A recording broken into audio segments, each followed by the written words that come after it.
Brother Ben here. Brother Ben.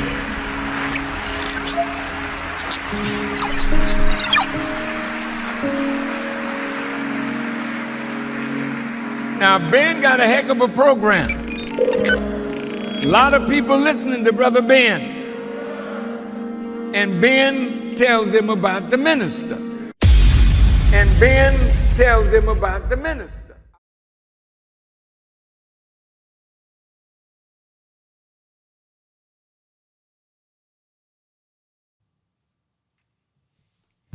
Peace, family.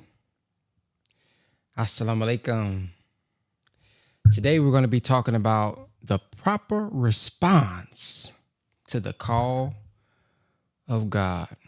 In the name of Allah, the Beneficent, the Merciful, I bear witness there is no God but Allah, and Muhammad is his messenger. I would like to greet you all with the greeting words of peace. Again, we said in the Arabic language of Assalamu alaikum. For those who are new on here for your very first time, typically what we do, we listen to the teachings, we watch a video, we take notes, and we give our feedback at the end. So we're going to be listening to the minister give us or talk about the proper response to the call of God. And then we're going to give our discussion and dialogue and points that stood out to us at the end. So let's waste no time here and let's get right to it. The one who is absent but very present, the power and spirit behind this movement of our people, the messenger of Allah, the exalted Christ, the Honorable Elijah Muhammad. I greet all of you, my dear brothers and sisters, with the greeting words of peace. Assalamu alaikum. It's very good to see all of you. Good to see you. I thank you for your representation. Brother Ishmael, Brother Fontaine, Brother Abdullah. And I wanted to thank all of the believers for your obedience to those instructions nearly 3 months ago. I want you to continue to be watchful and mindful that we are growing up in a society that is not in love with persons of righteousness. And they are frightened at the growth of the Nation of Islam. And so to my sisters, particularly, you must be very watchful as you go out. And you must not be out if it's not necessary. And when you have occasion to go out, try to be with someone in your family, some male member who can be a protector for you. There are too many women being raped, too many women being molested. And of course, as Muslims, if anything like that happens to any of our sisters, it infuriates us, and we will have to respond appropriately. So to keep us from doing that which we do not wish to do, but will do if we are forced to do that, we want our sisters to be very, very cautious and careful. And to my brothers, I want to thank you for your obedience to those instructions. And I still would desire that in your sale and distribution of the Final Call newspaper, that even though you may see fit to stand on your favorite corner, I do want you to go door to door and meet our people in their homes and speak with them there. It's a wonderful thing to have contact with your people, not when they're hustling and bustling from place to place, but when they're in their homes and you can get a chance to speak with them about the teachings of the Honorable Elijah Muhammad. Each one of you is a minister in your own right. And those of you who do the best work in distributing the paper are the best ministers of the Honorable Elijah Muhammad. It's good to see all of you, and it's good to see the sisters on a Wednesday night.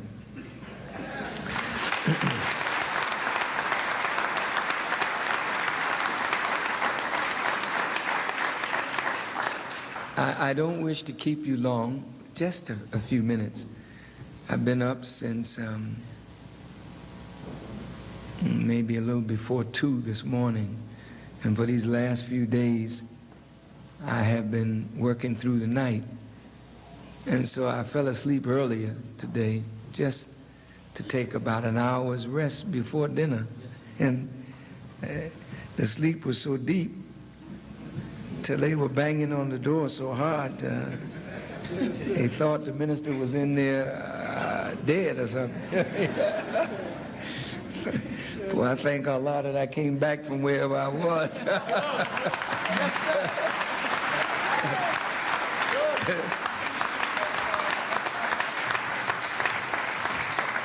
I'm not ready for the long sleep yet. And I don't believe you are either. But my little talk to you tonight is on the question of what is the proper response to the call of God.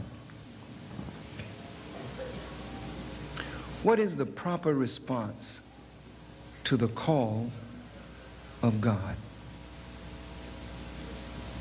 If you woke up tomorrow and you got a call,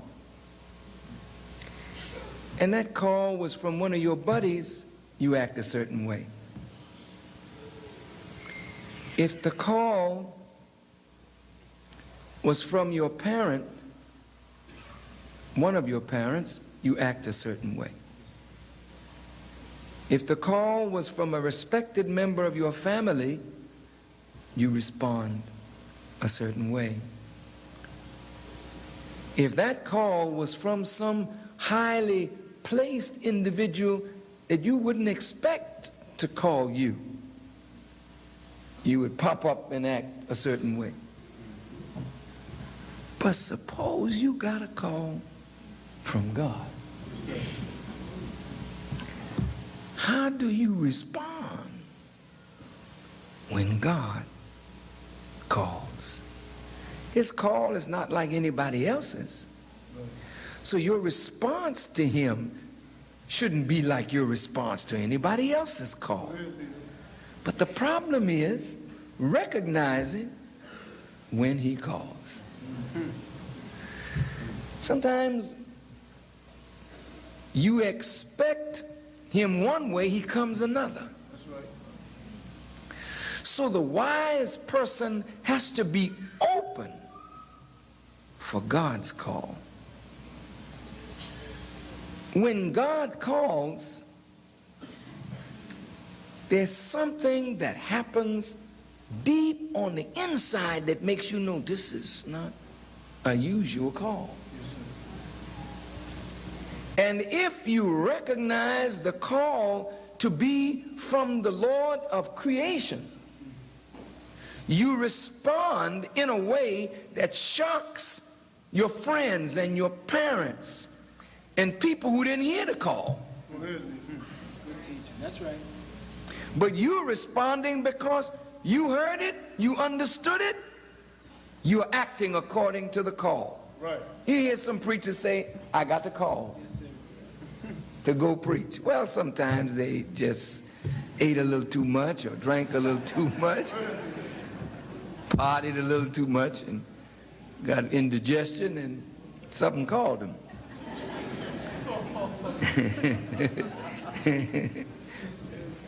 But brother and sister, when you get a serious call, you know it.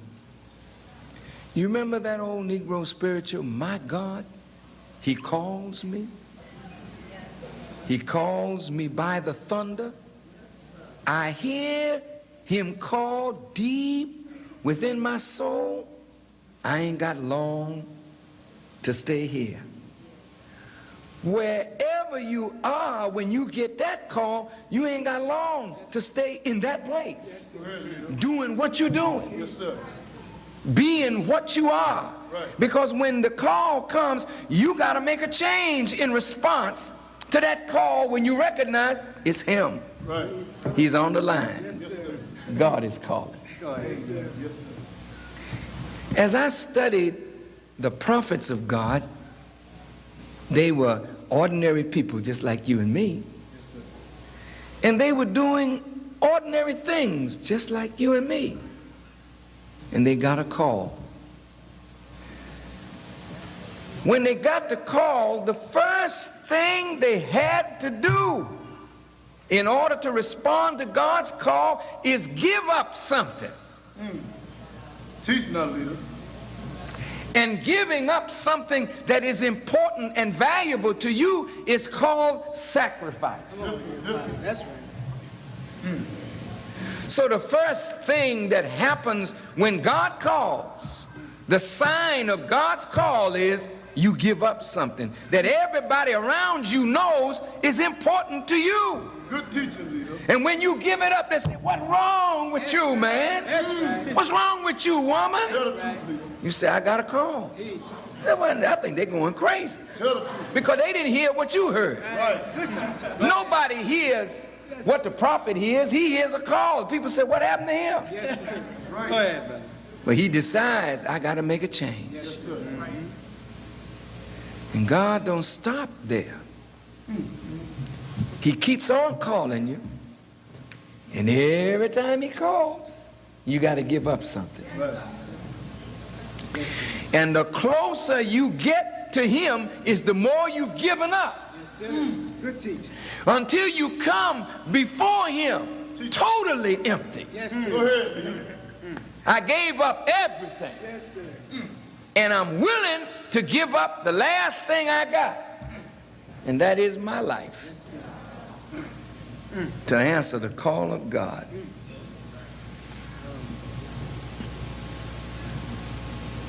Sacrifice is demanded of every servant of God. Tell the truth.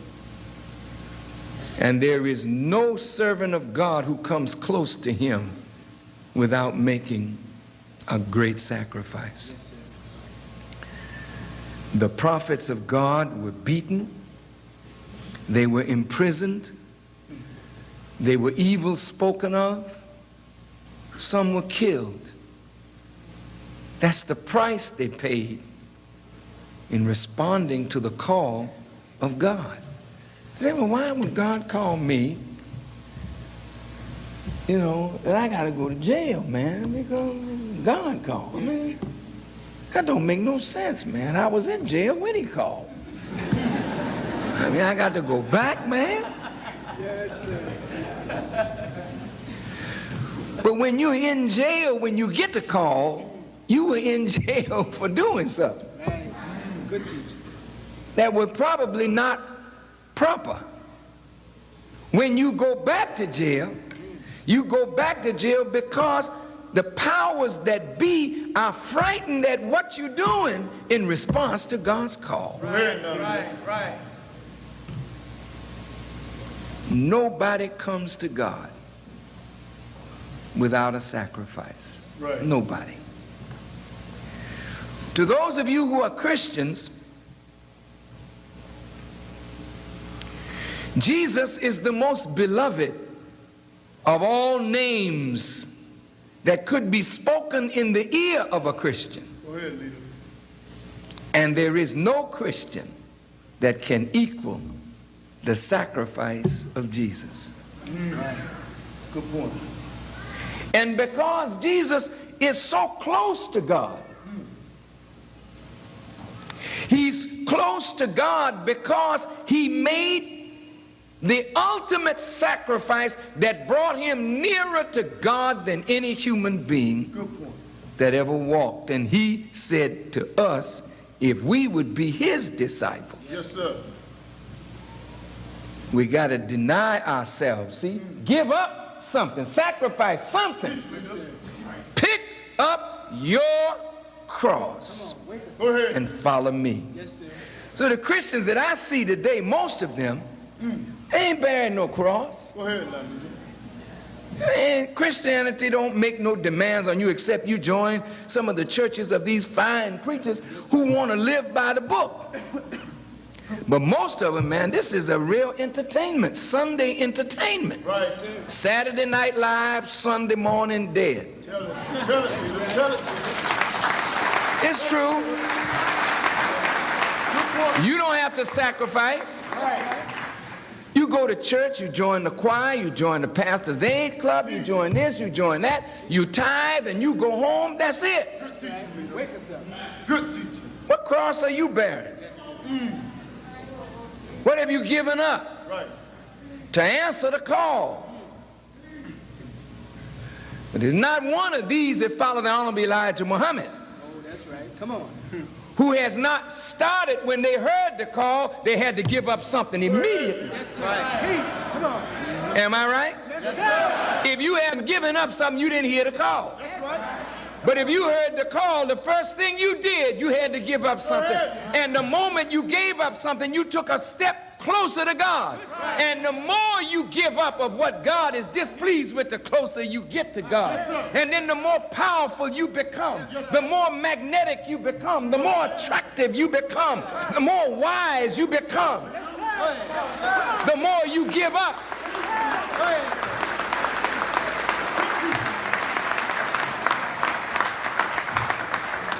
Jesus gave up a lot. And he declared in the end, if I be lifted up, I will draw all men unto me. He became a magnet Yes, sir. to draw human beings. Why? Because he had given up what it takes to please God. Tell it, Peter. Tell it. Abraham did not become a leader in God's eyes until God tried him with certain commands and caused him to sacrifice, to give up things that he didn't want to give up, Good teaching. things that he loved. Yes, sir. God never tries you by what you don't like. God tries you by the things that you love. And then when you love something, God wants to know, do you love it more than me? Yes, sir. Go ahead. If you do, you're not worthy of me. Yes, sir. And in this book, the Quran, it says, those of you who love your mothers, your fathers, Right. your near of kin, business whose dullness you fear. If you love anything more than Allah, then you are not worthy of Allah. Right. So then Allah will try you by your business. He'll try you by your husband, try you by your wife, try you by your children, try you by your disciplines, try you by your vocation, try you by your hobbies, try you by the thing you love most. Right. Go ahead. He may ask you, give it up Yes, sir. Yes, sir. for me. Give it up. Peter was a fisherman. He was doing something. Right. And he met Jesus. Jesus didn't tell him, you can stay there and fish. He said, come follow me. Yes, sir. I can't leave my work. I'm a fisherman. I'm here attending my business. What you mean, come follow you? He said, Come on. He said, come follow me. I'm going to make you a fisher of men. Well, Peter was in the valley of decision. He had to decide whether he was going to respond to the call and give up his job as a fisherman to go into an unknown quantity Yes, sir. to become a fisher of men. good point, Peter. And it didn't take him long to decide, I'm with you, Jesus. I'm going to walk away from this. Good teaching. Prophet Muhammad, peace be upon him, went up in a cave to pray. He liked loneliness and solitude. And so he went up in a mountain to pray. And while he was meditating and praying, he heard a call. His wife didn't hear it. His cousin Ali didn't hear it. His uncle didn't hear it. He heard it. And the call, when it came to him, he heard the words, read. Read, and there was no book, and he couldn't read. Read in the name of your Lord, who creates man from a clot and taught man by the pen what man knew not. Read, and your Lord is most generous. That's all he heard. Nobody else heard it but him, but he heard it, and he understood that it came from a very high source.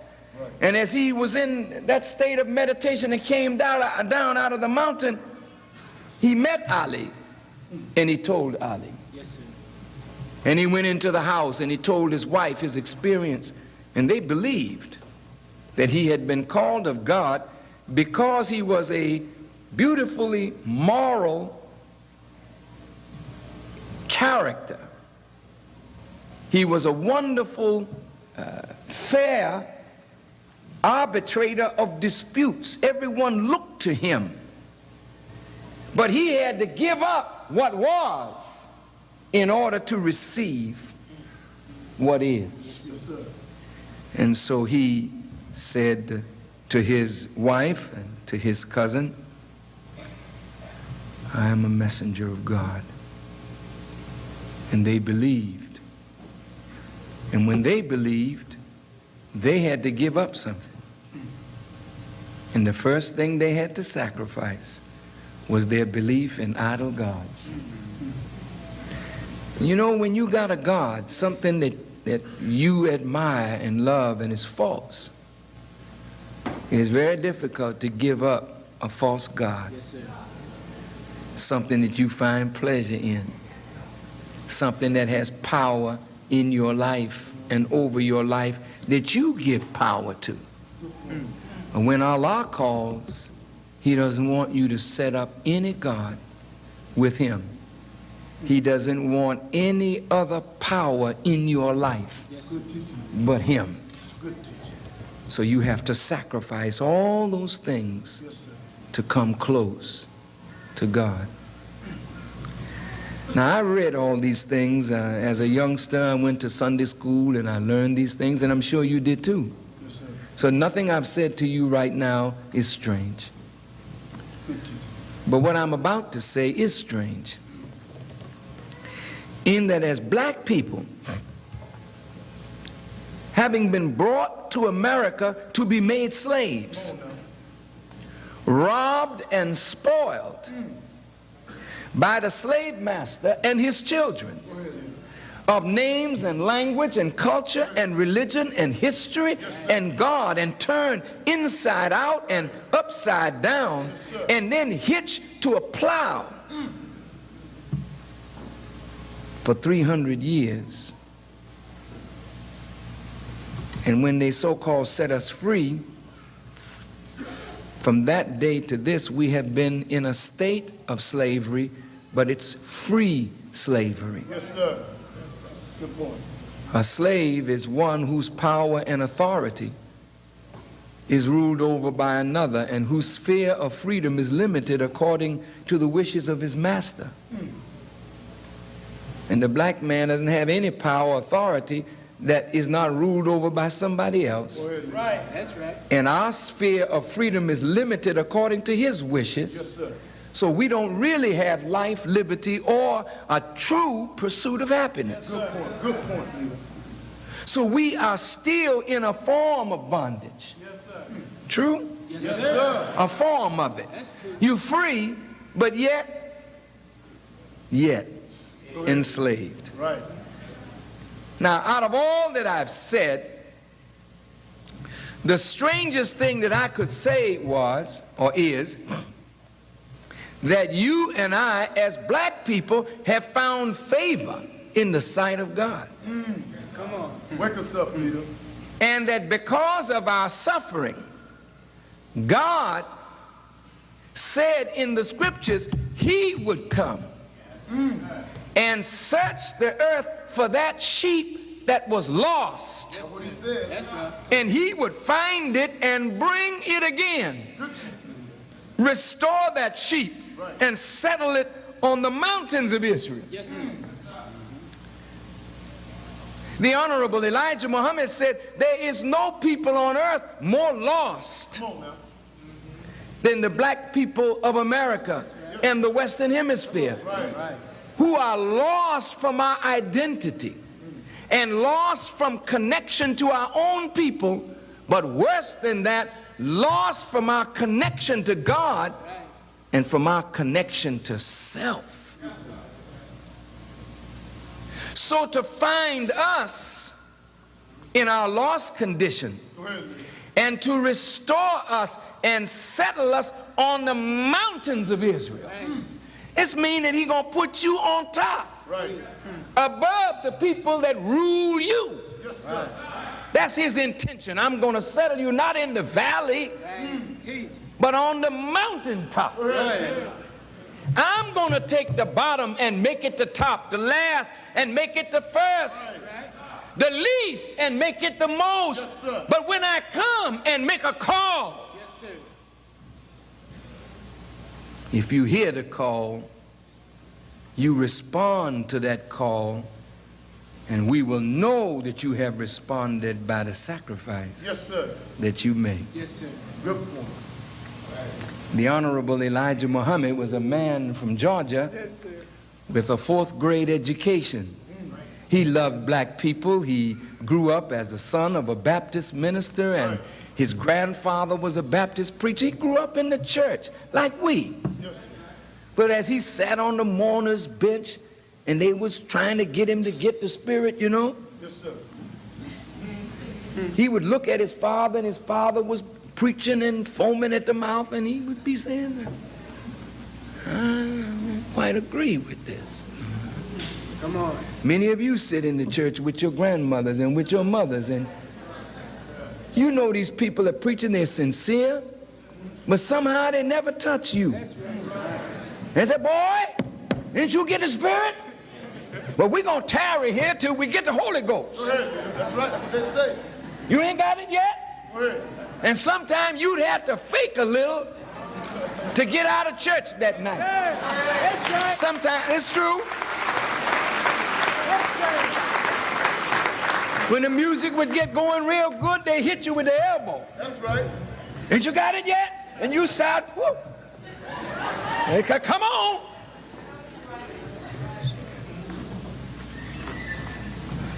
Some of our people are so anxious to see us get in the Spirit of God that they make us hypocrites just so we can get along with them, but we don't agree. That's right. Elijah Muhammad didn't agree. He knew that one day he was going to preach, but he didn't think he was going to preach what his father was preaching. Just for history. And then one day in Detroit, he was poor and raggedy, on welfare, and hitting the bottle real heavy.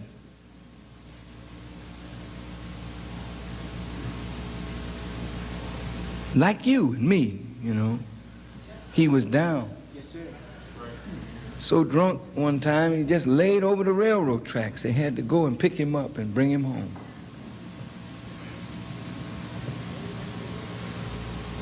His wife was one of these religious kind of women, like some of you sisters are, and your husbands, you know, they don't care nothing about going to church. And she had heard about this teacher, Farrakhan Muhammad. His name he wasn't going under the name Farrakhan Muhammad at that time, but she heard about him and told her husband about him. Yes, sir.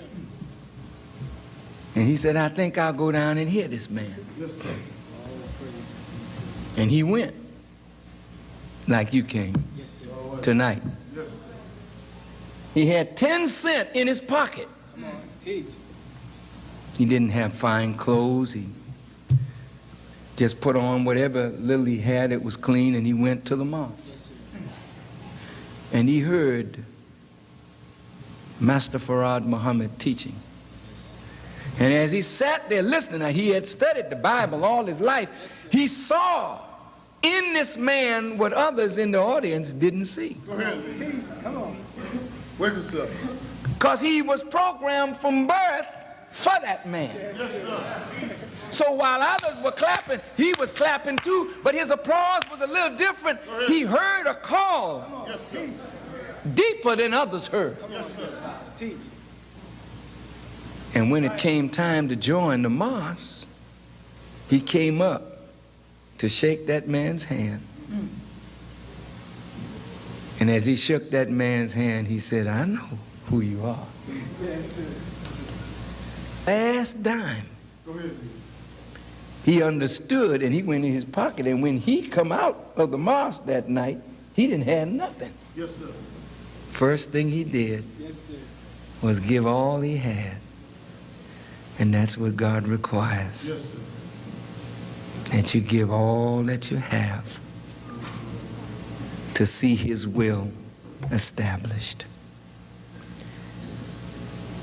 He accepted Islam that night, Yes, sir. and like you, he came back again and heard more. Yes, sir. And the more he heard, the more he loved. And he joined the nation, Yes, sir.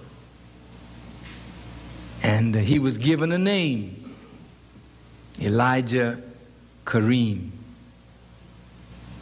Kareem means the noble or the generous one.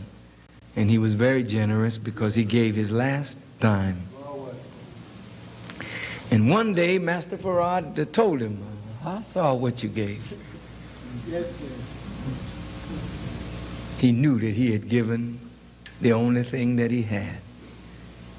And all that he had after that was himself. And he came and he offered himself to the Master.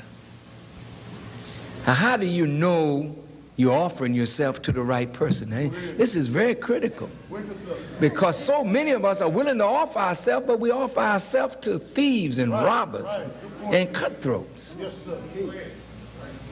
You don't want to make that mistake No, sir. with any human being, because the worst thing is to be deceived in the name of God. Right.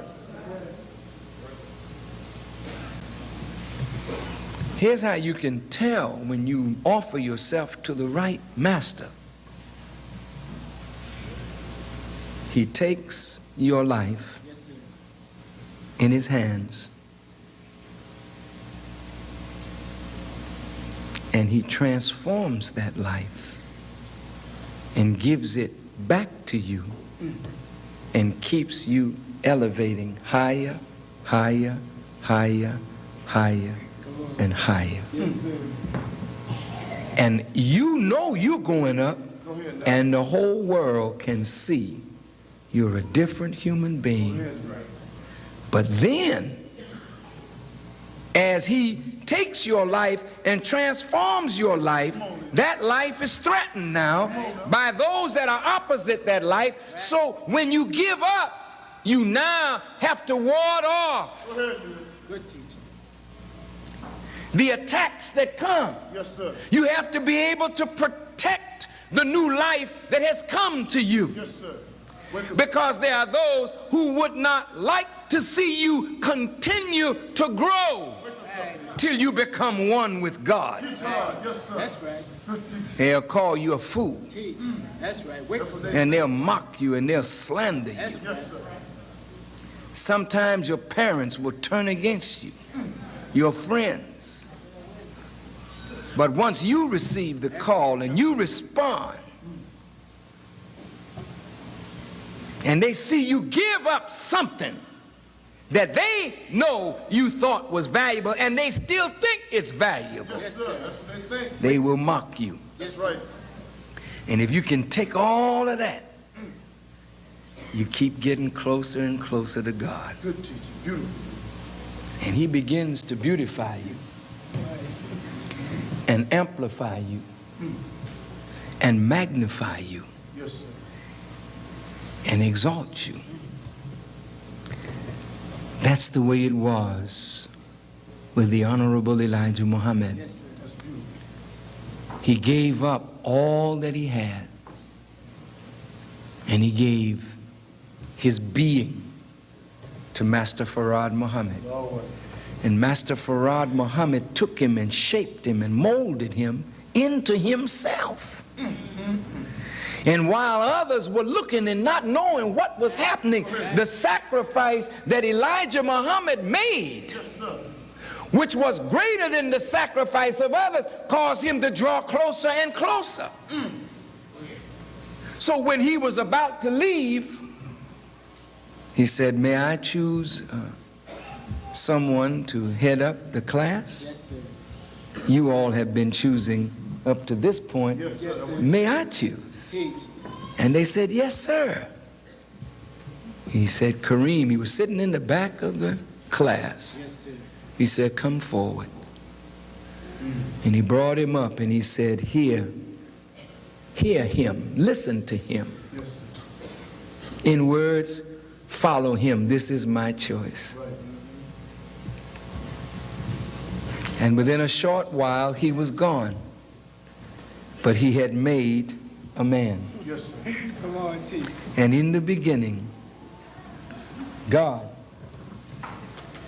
took the dust and made a man and breathed into him life. Yes.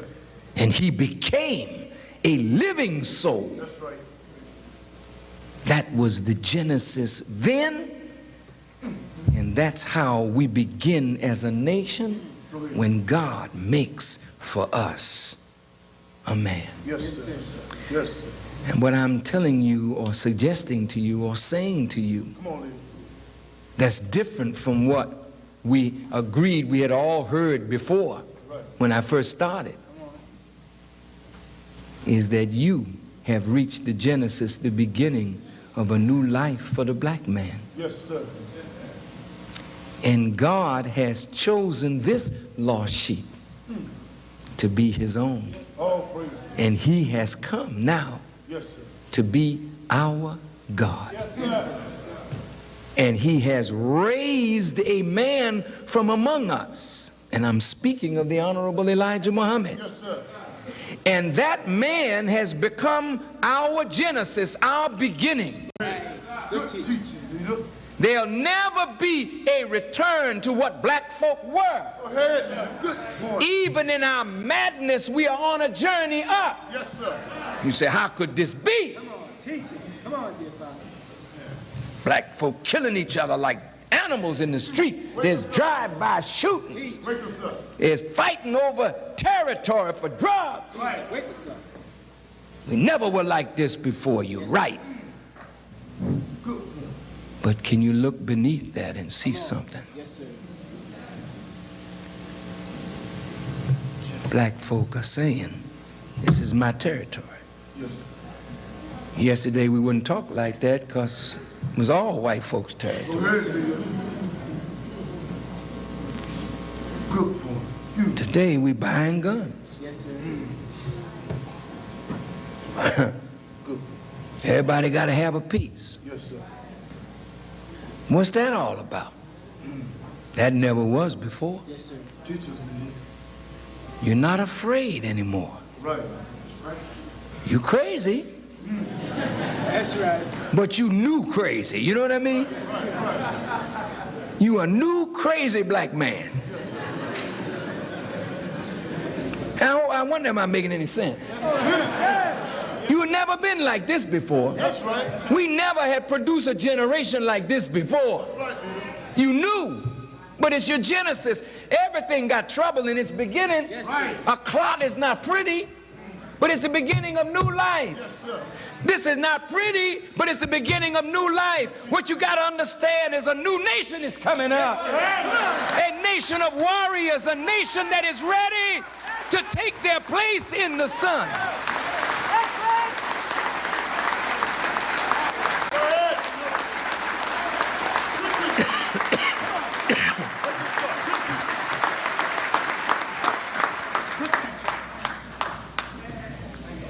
Good teaching. So you look strange and you act strange. That's right. Apostle, teach. You join together in little gangs. But this is the beginning of brotherhood. That's right. Start off crazy, but Yes, sir. it's, you know, it's a beginning. That's right. Come on. Right signs, you know what I mean? That's right. I don't know what all that stuff means, Come on. but you saying if you don't belong to this, you out. Right. That's right. That's the beginning. Yes, sir. When you get higher into the exclusive brotherhood, when you get the call Yes, sir. to come up higher, and you're going to have to give up where you're at on that lower level and come up to a higher expression of brotherhood and fearlessness, but not to kill and maim your own people, not to rob and destroy your own people, but to become a nation of protectors of your women and your children and your elderly.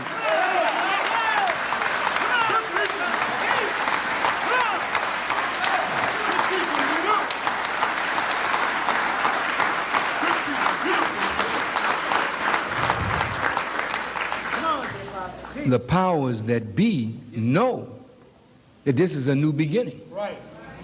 They understand what this is. They used to control your predecessors. Get you in school and control you with education. Get you in church and control you with religion. Yes, sir. Use your parents to beat you in line to white values and norms. That's right. That ain't happening today. Preacher can't call you and you respond like you used to. You know that ain't the call that you listening for. Right. But you say, Reb, you go to church and you get an altar call. He'll say, is anyone Come on, dear Pastor. hear the call and is willing to come on to God? Go ahead, leader. Yes, sir. And you sitting there. That's right, dear Pastor. You ain't coming. Come on. Come on. Truant officer come, go to school. You ain't heard his call. Police say, get off the corner. That's right. That's right. That's right. You don't hear his call. That's right. Come on, dear Pastor. I don't know what I'm gonna do with this boy. I don't know what I'm gonna do with this girl. Right. Nothing I say seem to go home. You ain't got the right call. It's a new thing happening today. They won't respond except that God called them. Then they will respond.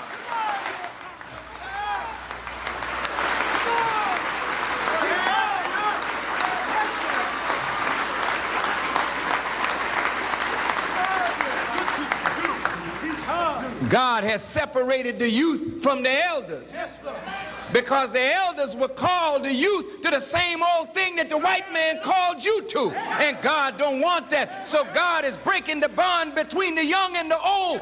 God is breaking the bond between the teacher and the student. Christ says in the book, think not that I come to bring peace, nay, a sword. I come to put the mother-in-law at variance with the daughter-in-law, and the son-in-law at variance with the father-in-law, and the children against the parents. Beautiful. Why are you doing this, God? I'm making something new. Yes, sir. Good teaching, leader. And when I issue the call, it's like that dog whistle. You hear the dog whistle. If you ain't a dog, you ain't responding. Go ahead. Come on, dear Pastor. Come on. When the call goes out, it can go right past your ear if it ain't for you. Yes, sir. But if it's for you, Yes, sir. you feel it all down inside. That's right. Feels good, leader. And you know it's time. Get up out of this foolishness. Yes, sir. And the first thing that happens is you become ready to make a sacrifice. I can tell you of a surety that when I learned of the Honorable Elijah Muhammad's sacrifice, not of the last 10 cents that he gave, but of the 5 years that he spent in prison because the white man didn't want him teaching Islam while America was at war. And the 7 years that he ran, Yes, sir. while the enemies or hypocrites were trying to kill him, he didn't run because he was cowardly. Yes, sir. He ran to keep a step ahead of his enemies, to exhaust them so he could turn back and teach them. And after 12 years of that kind of sacrifice, he was able to come home to his family and begin to build on the sacrifice that he had made. And everywhere Elijah Muhammad stopped, in those days, he would take a room in someone's house. They didn't know who he was. He was going under an assumed name. And he would never stay in any place more than 2 weeks. Yes, sir. And he would move. But everywhere he went, he taught. Yes, sir. And in every city that he went into, a mosque came right up behind him. When he went to prison, he was not a convict. He didn't go there because he was a wicked man. Yes, sir. He went there because he would not fight for America. And he was a little old for the draft. The years of the draft was 18 to 45, and he was 46. But they put him in prison to get him off the streets. He accepted that. And now in prisons throughout America, you find Muslims. Right. Yes, sir. When I met Elijah Muhammad, I was in show business. And I had a very promising career. Yes, sir. But I loved black people. Lord, what, brother? And I loved truth. And I yearned to know. And I was playing downtown in a nightclub called the Blue Angel at 801 North Rush Street. It's gone now. Yes, sir. And the man who was the nightclub owner, I looked in the paper a few weeks ago, and he had passed away. And I saw his name in the obituary column, and I wondered if this was the same man. Big cracker. About 6'3" or 4", must weigh 280 pounds. And you know, I jumped in his chest, man. I don't know whether I frightened him, because I'm just a little bitty fella. But I was always concerned about our people. Yes, sir. And when I came to work in Chicago, I couldn't live near where I worked. I worked on 801 Rush Street, and there was no place downtown at that time that I could get a room. I had to come all the way on the south side. Yes, sir.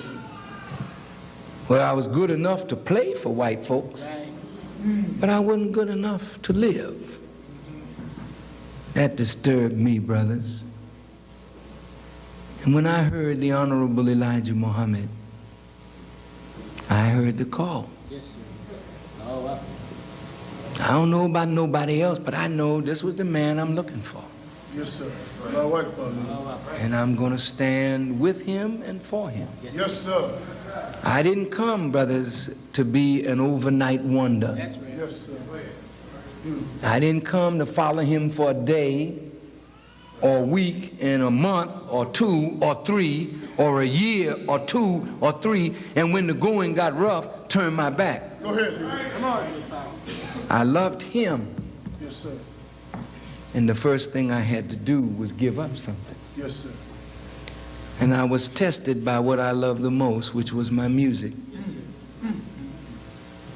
Good teacher. And I gave it up. I was asked to give it up, and I did. It was a sacrifice. When you make a sacrifice, you do not act remorseful. You see, Yes, sir. go ahead, leader. If only I hadn't met Elijah, I could still be in the nightclub. Yes, sir. Come on. When you give up something for God, you're not like a dog returning to your vomit. Yes, sir. You leave it. Yes, sir. And it's not a remorseful thing, it's a joyous thing to give up something for God. Yes, sir. Listen to me carefully. But when you start making a sacrifice, then crying over the sacrifice that you made, Yes, sir. you're not going to be around long. Yes, sir. Yes, sir. Good teaching, dear Apostle. Because you're not sincere in answering the call. Yes, sir. Do you understand? Yes, sir. Now, I had my little reefer in my hat band. I kept it close to my head. And the brothers were searching everything, but they didn't search in my hat band. So I kept my little reefer there. And as I got closer to Elijah Muhammad, I found I had to give up my reefer, you know. Well, I threw the reefer away. Come on. Teach. That was easy. Then I had to give up my cigarettes. That was hard. For me, that was hard. Yes, sir. And I find myself throwing my cigarettes away and then going back looking. Come on, dear It's the truth. Teach us. Come on. I gave up my drinking. We listening. Yes, sir. I gave up my smoking. Yes, sir. And my mama reared me on hog. And I had to give up the hog. Yes, sir. So what else, man? Yes, sir. Yes, sir. I wasn't a ladies' man, so when he asked us to give up fornication and adultery, well, that didn't bother me too much. I had a fine wife, and she was enough for me, All right, Father. and so I wasn't worried about that department. Yes, sir. Some of my brothers had a problem there, and sisters too, but Yes, sir. we had to make the sacrifice. Yes, sir. Yes, sir. And as I look back at my life, it's true. It's been one sacrifice after another. Sir. Yes, sir. But with every sacrifice that I made, Yes, sir. God exalted me. Yes, sir. I never dreamed that I would sit in the seat of the Honorable Elijah Muhammad. I never wanted that.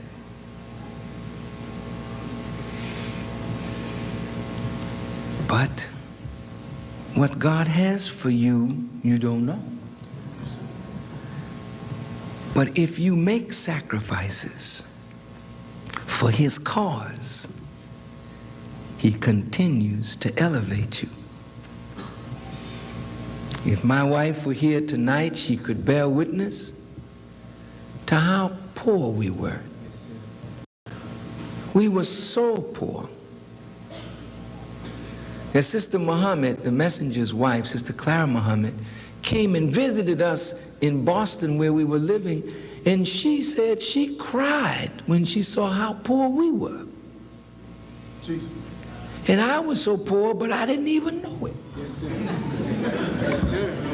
And then what kind of poverty is that, man? A dude is poor and he don't know he poor? Because I was so rich Yes, sir. in the joy of knowing what I had come into the knowledge of, Yes, sir. till my lack of all the nice things did not disturb me. Good teaching. Good teaching. Now,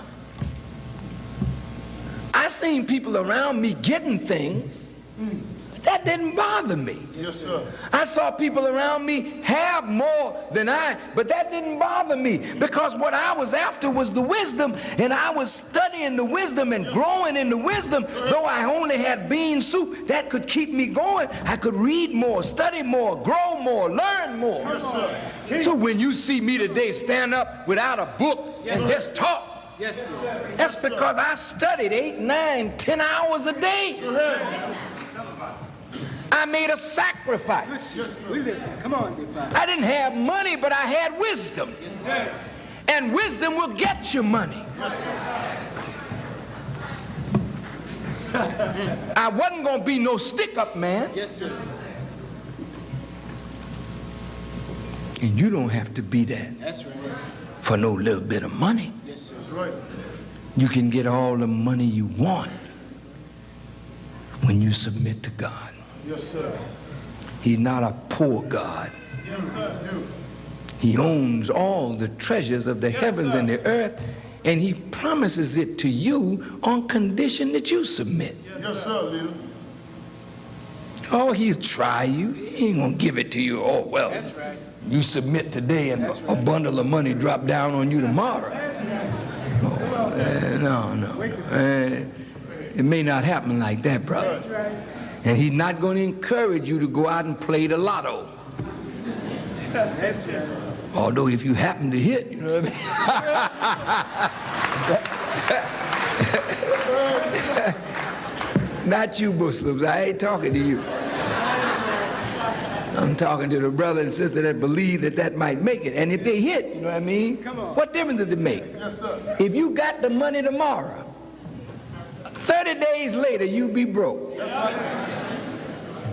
That's right, leader. Talk to me. Yes, sir. Because somebody will give you money, but they won't give you cents. Right. So you got dollars and no cents. Right.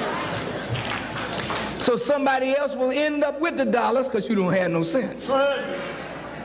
So it's better that you get some cents than you can get some dollars, and when you get dollars, you'll retain your dollars and make proper use of your dollars. You don't have to sell dope to become rich. We dress as good as any rich man, ride as good as any rich man, live as good as any rich man, Right. and we're not robbing any man. If you hear the call, Come on. respond. Yes, sir. I heard it, and I responded. And I thank Allah that he opened my ears to that call. You are here as witnesses that you heard a call Right. and you responded. And it caused you to make a sacrifice. It's a sacrifice, sister, to give up the garments of the world. Yes. I mean, women in clothes, brother, that's a big thing.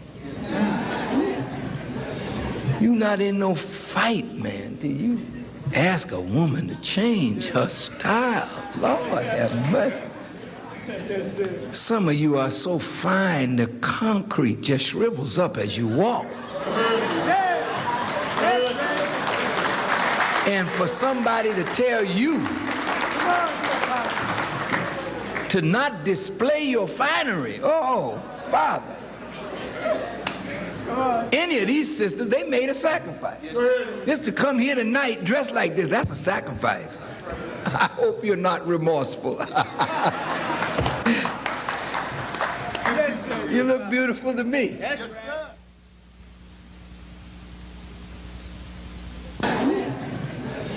You not in no fight, man, till you ask a woman to change her style. Lord have mercy. Some of you are so fine, the concrete just shrivels up as you walk. And for somebody to tell you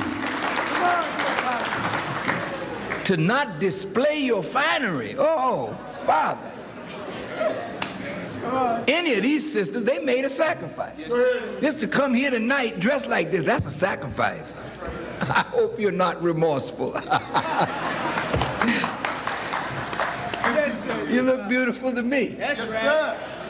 And wherever you go, people admire you. That's right. And they show respect to you. That's right. Because you're trying to respect yourself. Yes, sir. Good teaching, leader. You made a sacrifice. Beautiful. And it's beautiful to me. Yes, sir. You can be beautiful without being immodest. Can't you? Yes, sir. Sure. Good teacher. That's a sacrifice. And if you make it with joy, that sacrifice will elevate you. Everywhere you go, you will get respect and protection. As men, all these brothers, if I had a hat on, I'd take it off to you. Yes, sir. Because I know you made a sacrifice to be where you are. Yes, sir. Every one of these young men, they gave up something, brother. They gave up their cigarette. They gave up the reefer. That's right.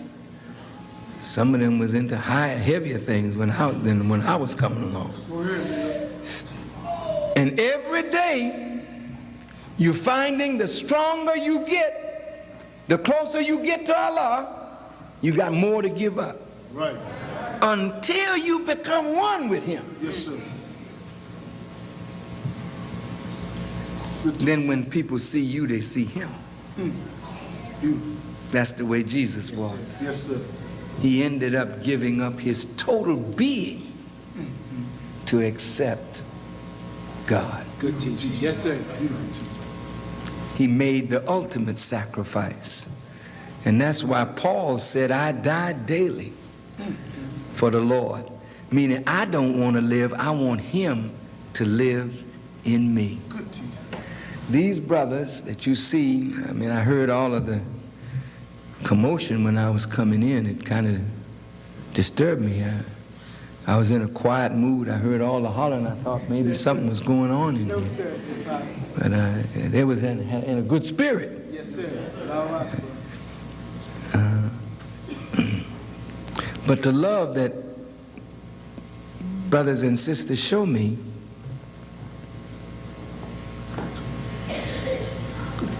is not me. It is He in me. Yes, sir. I have nothing of myself that's attractive to you. If you met me in show business, you might be attracted to my music, but that's fleeting.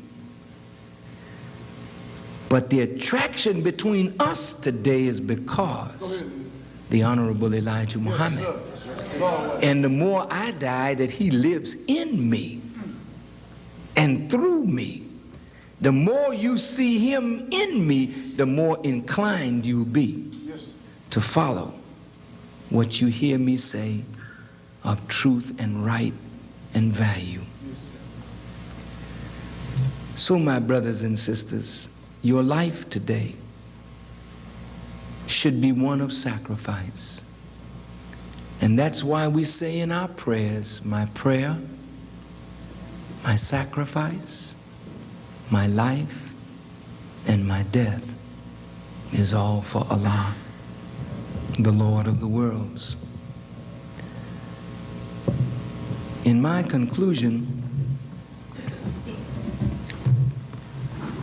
each one of you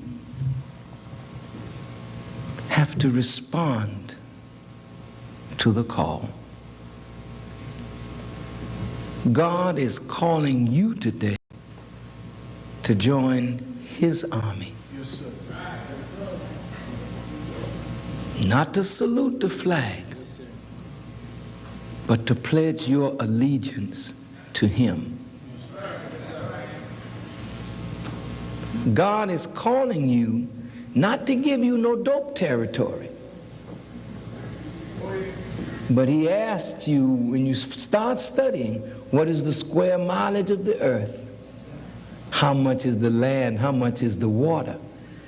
Because His promise is He will give you the earth and all therein to rule forever as His people. You on the bottom now.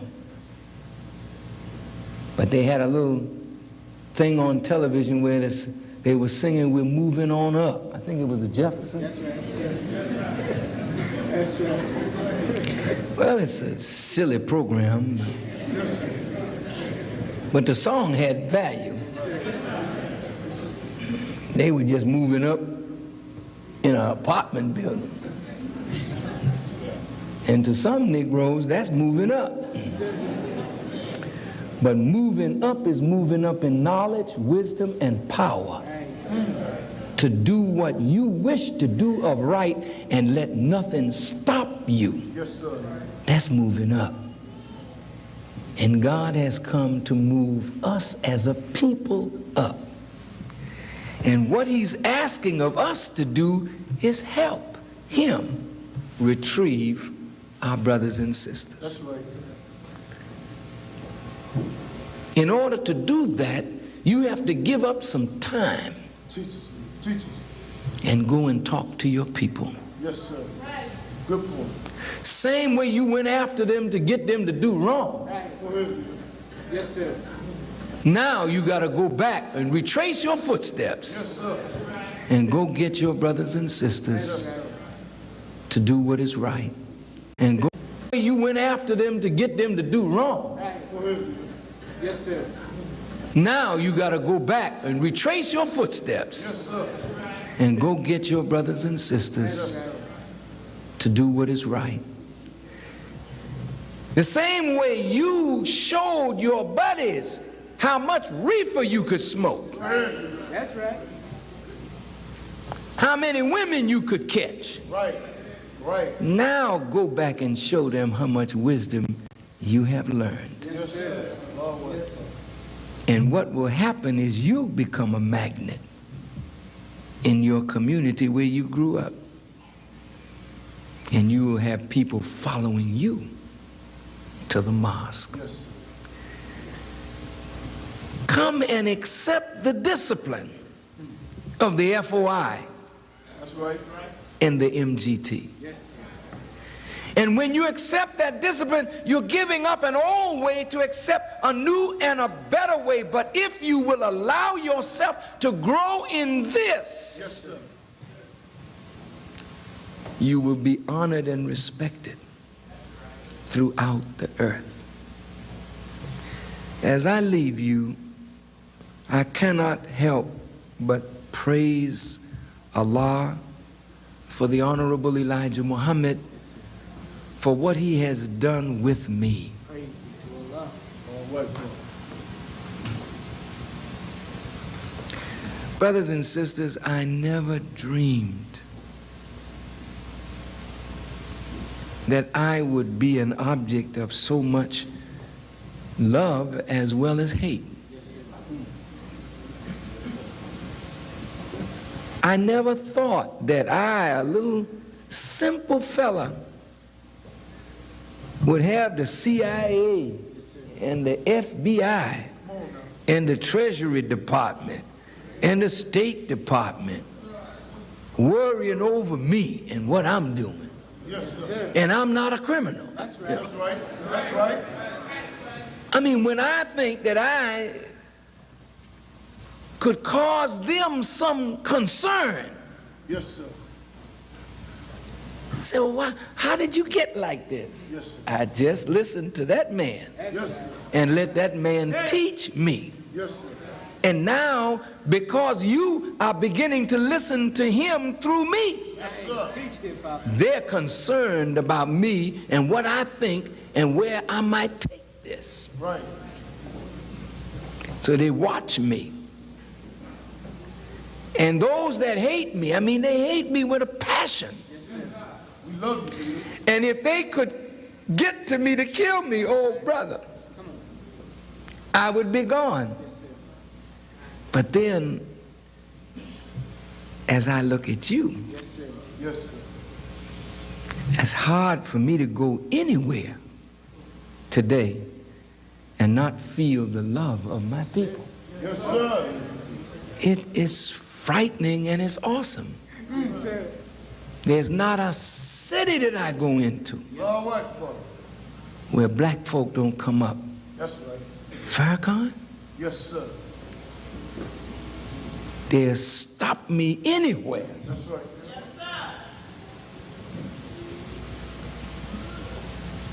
And I look at them, and you could see the big smile on their face. How did you get to know me? Yes, sir. You know, I don't leave 4855 Woodlawn too much. You don't see me at the parties. You don't see me here and there. I don't hang out. How do they get to know me? The word. People got a tape. They got a video. They got an audio. Right. I don't know where the tapes have gone. I've certainly made enough personal appearances here and there, but that's not the thing. People got that word. Right. And they love what they hear. That's right. And they know a man couldn't talk like that, That's right. except God was with him. That's right. So look, this is not something that's for me alone. Go ahead. It's for you. It's for you. God wants to make you great. If you will make that little sacrifice and not regret giving up something of value to you to get something of greater value. Yes, sir. Good teaching. I thank Allah for your presence tonight, Thank you. and I hope that you will respond Yes, sir. Yes, sir. to the call of Yes, Allah and come on up from where you are and join the ranks of the Nation of Islam, Yes, sir. and let's get busy Yes, sir. and get our people. Thank you for listening.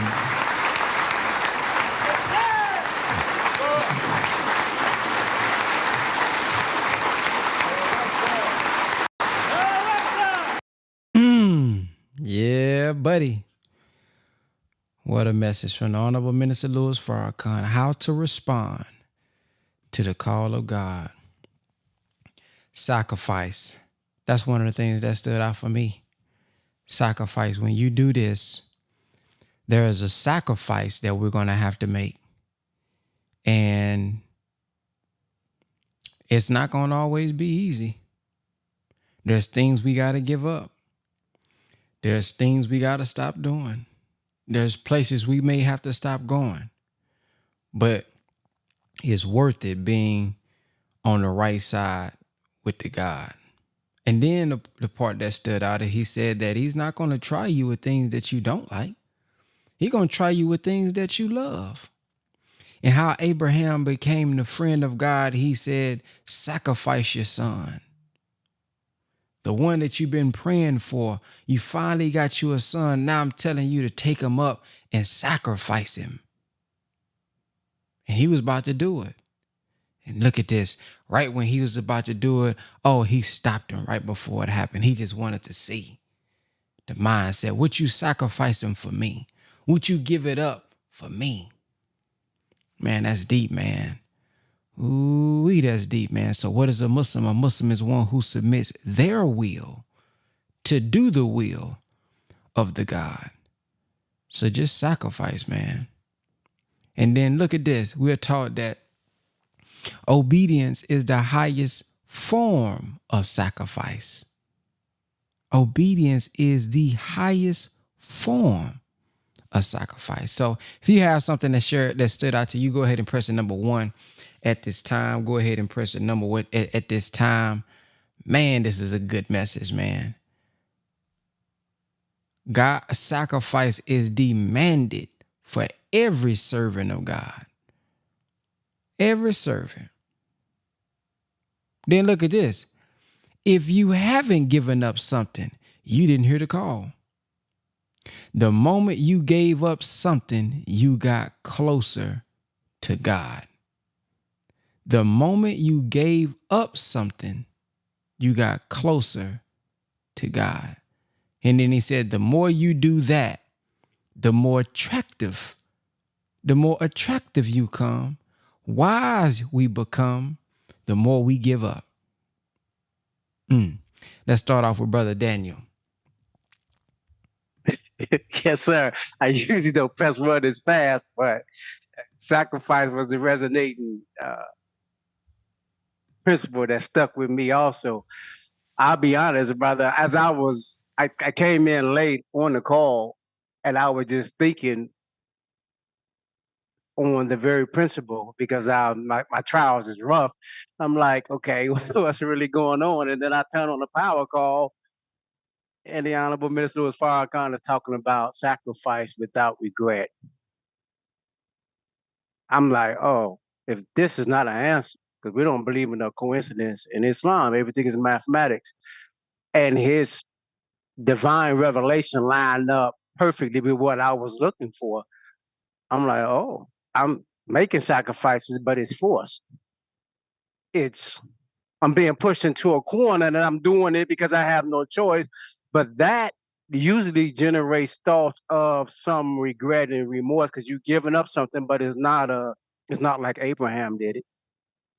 It's not like the prophets did it. It's not like the Honorable Minister was Farrakhan did it and is doing it on Honorable Elijah Muhammad. So it's like giving charity with reproach. I really don't want to give it, but here you go. Allah don't like that. So I'm looking at myself and I'm saying, oh Allah, you read my thoughts. So if I'm giving up things, it'll look decent on the outside, but on the inside, yeah, but your thoughts is so controversial. You're not doing it with the spirit of I know Allah got me. I'll take the sacrifice, but you need to clean up the way you're thinking, buddy. Because until you get that stinking thinking right, we got to keep going through these trials so that you can have a better spirit about what you signed up to do. Didn't nobody make you join the nation. You sat down, wrote your letter, and said you wanted to live a life in obedience to Master Father Muhammad through his two messiahs.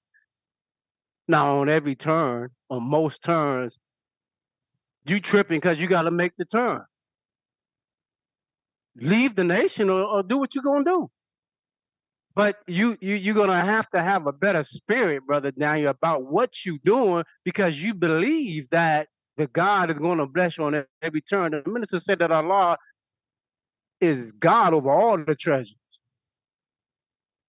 So what are you crying about?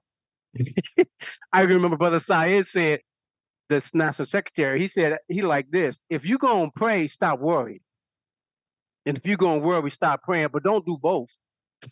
So don't pray and worry. That's a contradiction. So what stood out to me is the sacrifice without regret. To make those sacrifices, knowing, having the spirit that the God got me. Though I'm going to have to lose some things and suffer, but what's going to be gained in value is greater than what I had given up. And I mean, to be honest, in the nation of Islam, the student should be striving to live a life that's pleasing to Master Father Muhammad, where we get blessed with luxury, money, good homes, and friendships in all walks of life. That's really the highest form of life you can live at this time.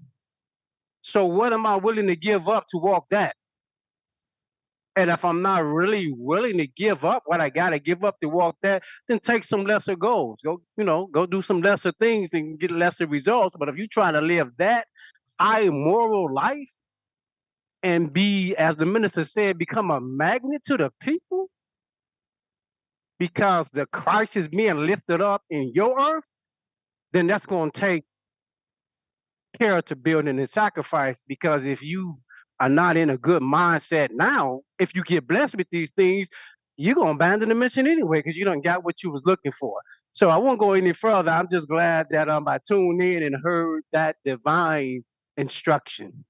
And I pray that I'm able to straighten up my attitude, which controls altitude, and be better in the way I'm thinking and the necessary sacrifices that I got to make. Thank you, family.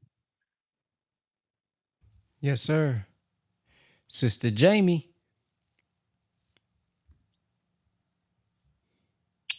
Assalamu alaikum, family. It is good to be here.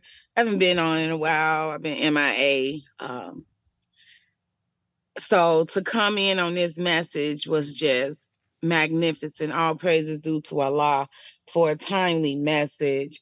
And yeah, that was the most prevalent word that I kept hearing was sacrifice. I don't want to go into the teaching of, trying to interpret the teaching because that's not my duty. I just want to bear witness to the sacrifice. Being in a family where I am the only Muslim has been and will continue to be a sacrifice. Um, Being around all my peers that I grew up around, I had to give up all of that. I had to give up what I thought, because, when you growing up in a Black community, you have to be, you fall in line. And anybody that go outside of that line, we are ridiculed, we are talked about, we are called names, and it's a very hard path to stay on and to be on, especially when you're on that path by yourself.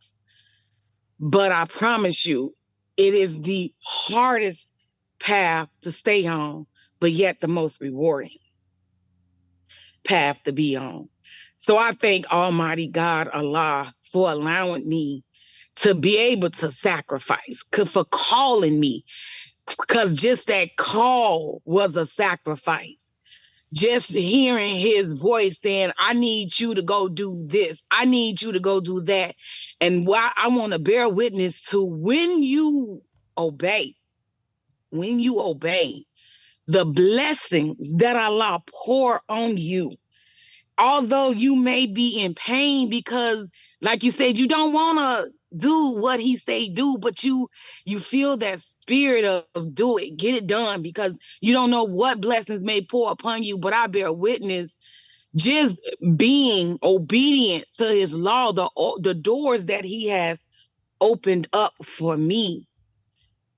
And it's a lonely walk. I'm not going to tell y'all this ain't no lonely walk.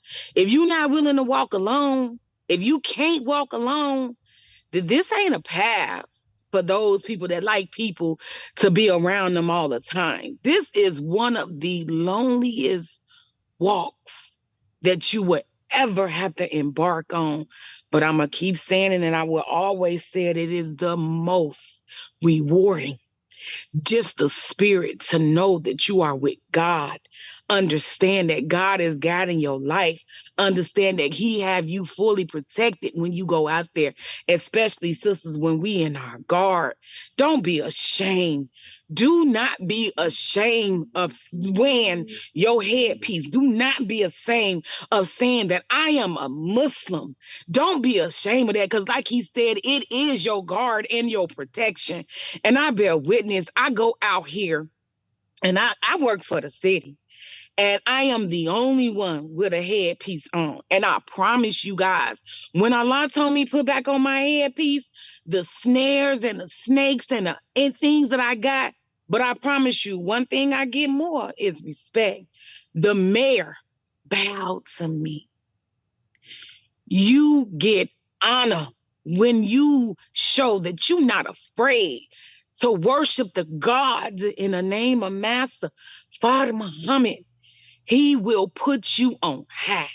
And that's all I wanted to say. I just wanted to bear witness to the sacrifice. Assalamu alaikum, family. May Allah continue to bless and protect us. Praise be to Allah. Yes, ma'am. Yes, ma'am. Don't have to be ashamed.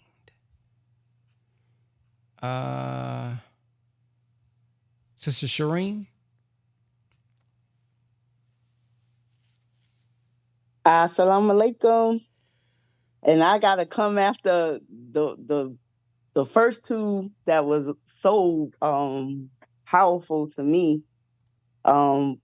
First, brother Daniel, when you was talking about how you was sacrificing, like that was my challenge. And when I came in, I was so ignorant about the environment in the Black community as far as the history of the nation, and the venom that some of the believers that were with the most honorable Elijah Muhammad had for the minister. So I was like, why y'all not coming back? He back. Let's go. And the disdain and the rejection, I couldn't understand why Muslims weren't helping other Muslims, And so I didn't feel, the excitement that I had when I accepted and told everybody and was trying to walk and live the life. Once my friends didn't jump on, my friends from college and um my friends where I lived, one sister Ina, and to this day we are still friends. But one sister, my family didn't come, and nobody, and I just didn't understand it. And so that really made me feel insecure about my decision. And so I was in it, it wasn't nobody gonna come up on us and do anything when I was around, because I went hard, but in my heart, I didn't feel the strength that sister was just talking about. And because, when you're younger and you aspire to be something that you've seen, I see the people on TV and they look like this, they walk like this, they talk like this. And I'm like, I'm going to be that when I get older. And then you come to the nation and they're like, can't do this, can't do this, can't do this. I'm like, huh? So it caught me off guard. So I'm just going to be honest about the conflict that I felt. And consequently, that made me weeble wobble, right? That made me go back and forth and in and out. And so to all the sisters that are coming in now, just understand it's not going to be what I experienced. It's not going to be what sister that just spoke experienced. It's going to be what you're experiencing. It's going to be, now we're in a climate where everybody got the internet, everybody could Google stuff. So everybody going to be coming at you with, well, why y'all do this and why y'all ain't do that? And they're going to tell you something that happened 5 minutes ago and you ain't know it happened. And you're going to be like, what?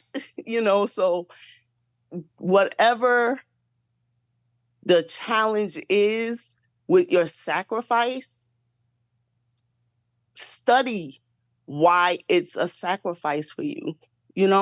Understand why it is that you are feeling connected to the thing that you're asked to give up.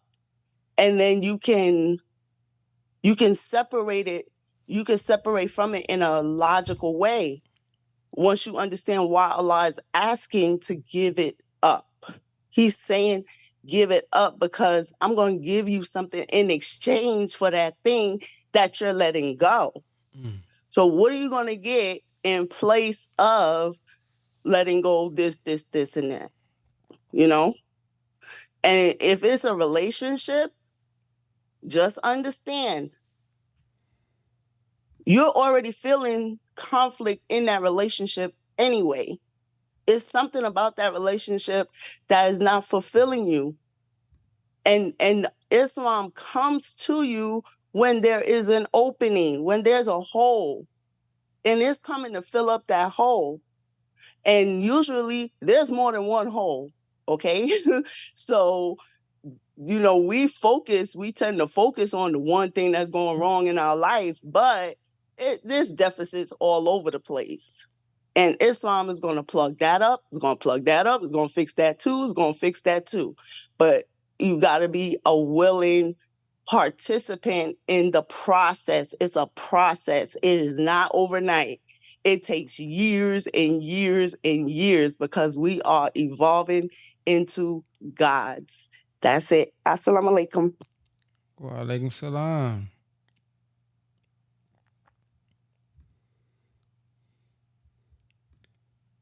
We got Brother Earl. Brother Nurse Earl.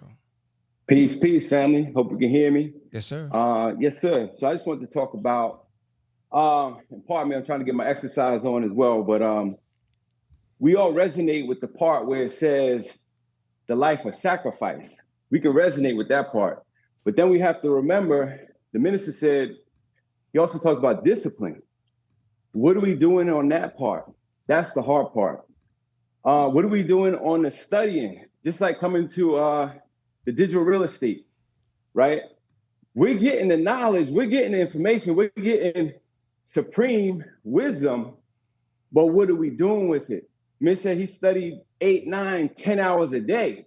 Sometimes we go by the whole day, we don't even study for 5 minutes. So if we put in that work, we'll get results.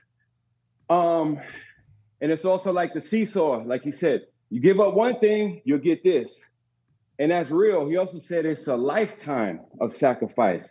So you may get one house, 2 houses, 3 houses, but then you may lose it all again. And you're going to say, oh, thank you. Thank you, Allah, I get it all back. No problem. And then you'll get it all back times 10. So all that's real. We got to put in the work. And then what resonated with me, also in the end, he said, all right, let's get busy. We got to go to work. So I just want to share those thoughts, give some feedback. Thank you, brother. Yes, sir. Praise be to Allah. Sister Gwen. Assalamu alaikum, family. This was very timely, Brother Ben. This is exactly what I was trying to get to yesterday from that power call. And he said, nobody comes to God without a sacrifice. And what we may think, I have come to realize what I think is hard is really not hard for him, because Allah knows what is best for us. We may not want to give up that thing, but Allah knows that wasn't good for us no way, like the sister just said. It may not be a bad relationship. It may be that you got a nice car, you got a nice house. He said, but I don't want you to have this one. I want you to have a better one. So give that up. And we don't always understand what it is that he's trying to get us to do.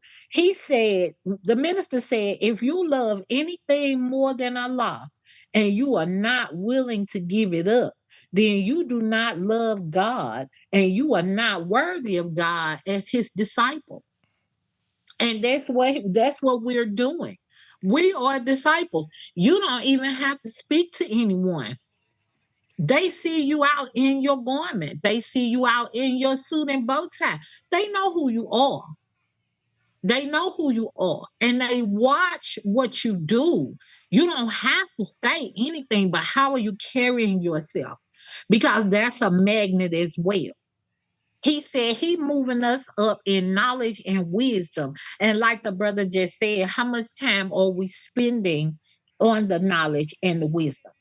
He said, the minister said, when you offer yourself to the right master, he takes your life and he gives it back to you transformed and elevated higher and higher. Assalamu alaikum. Wa alaikum salam.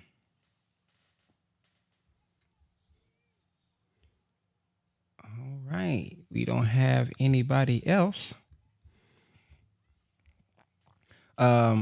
Another thing that stood out to me, the minister says he didn't have money, but he had wisdom. And he said, wisdom will get you money. You can get all the money you want when you submit to God. He is not a poor God. So the supreme wisdom part of number 13, when it says we must learn to use it, luxury, money, good homes, friendship of all walks of life. He said that's on condition that we submit. That's on condition that we submit. He said it's better that you get some sense than you get dollars, then you'll retain the dollars and make proper use of the dollars. Sometimes it's a blessing not to have money. With the mindset that some people have, it's a blessing not to have money, because money is only going to magnify who you are. And if you got the wrong ideas in your mind, now you have the resources to make it happen, you'll mess yourself up. So it's a blessing that you may be in the dark right now. It's a blessing that you struggling right now. Because there are some things you got to develop first before you get exposed to 10,000. Oh, what you going to do with the 10, the 50, the 100? So, yeah, man, get some sense. Not CENTS. Get some sense first so that you can get some sense. So that we can get some dollars and know what to do with it to maintain it and keep it, because currency flows. Oh, it's going to go somewhere. Money will be in your bank account, but it's going to go somewhere. Money got to be spent. So we want to make sure that I'm already prepared and there before I get it. It's important, man. I've seen it come. I've seen it go. I've seen you be on top and then you damn near be at the bottom. So you definitely want to prepare yourself, man, mentally, spiritually, have a strong foundation. And then he said, with the sacrifice, when you sacrifice it and you go back to those same guys who you would talk about how many women you done smashed and how much money you got, when you go and you tell them about the wisdom that you have and you show them the wisdom and you display the wisdom and they actually see our sacrifice, he says what will happen is we will become a magnet in our community. See, we look at the minister and the minister comes out. Oh, look at the Honorable Minister Louis Farrakhan. And he comes out and everybody's standing up. Oh, Allahu Akbar. Bro, the minister got the same teachings we got. Let's just think about it. He told us, the Honorable Elijah Muhammad said, I didn't teach you nothing no different. I gave you the same teaching I gave everybody else. He said, I never teach another one like I taught Malcolm. So technically, the minister got the same teaching we got. You know, yes, he's being fed by the Christ. But the foundation, the teaching, what made the wisdom that he have, he getting that. He got the same teaching we got. But the reason we love him and he's a magnet is because we're also aware of his sacrifice. The 8 hours, the holes in the bottom of his shoes, the funny paper that he put in, the going to the dumpster, having eaten beans, every day. You know what I mean? Didn't even know he was poor. You see, dealing with threats, physical, verbal, having to mortgage his home for the final call building. See, this is what we love about him. That's what makes him so. To be honest, some of us, you hear the minister say it, and you listen, but it's somebody else. Yeah, that is a reality. Yeah. Because I know some of us be a little up, if I say it, you ain't the man. Now I'm just going to keep it real. I know we're not supposed to, respect the, hey, but that is a thing. When you sacrifice, that raises you. The more you submit, that raises you. So there's no difference because of your money status or what type of home you got and what type of car you got, but your level of submission to the will of God, that do raise you.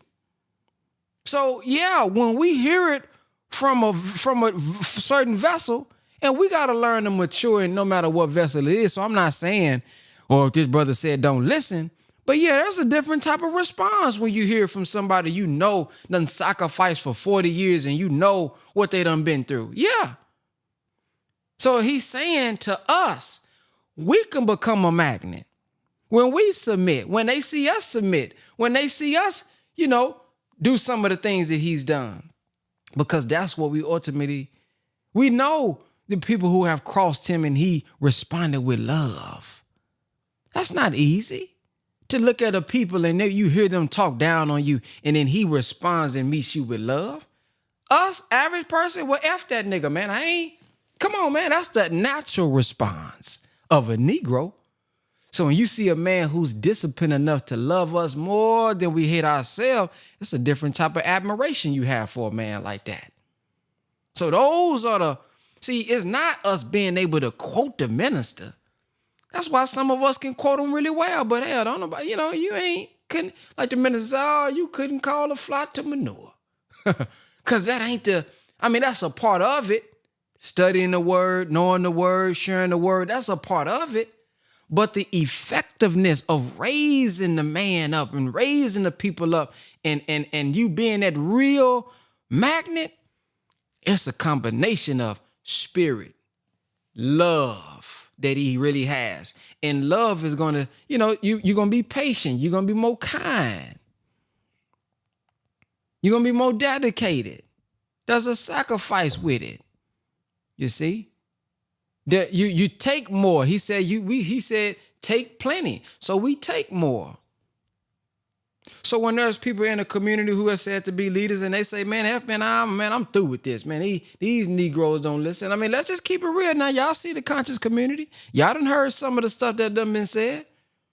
Oh man, these niggas would never listen. Oh, these niggas. But the minister says, oh, we're righteous by nature, wicked only by circumstance. I believe all of us can be redeemed. See his response, his thinking is different because he's rooted in God. When people done said, man, forget it, man, I'm moving on. I'm taking care of me and mine. The minister said, oh, I've sacrificed. I've become a father to many of you who didn't even have a father. I studied all day, taught by night. And then he got track records. All type of lectures. We still revealing lectures that we never seen before.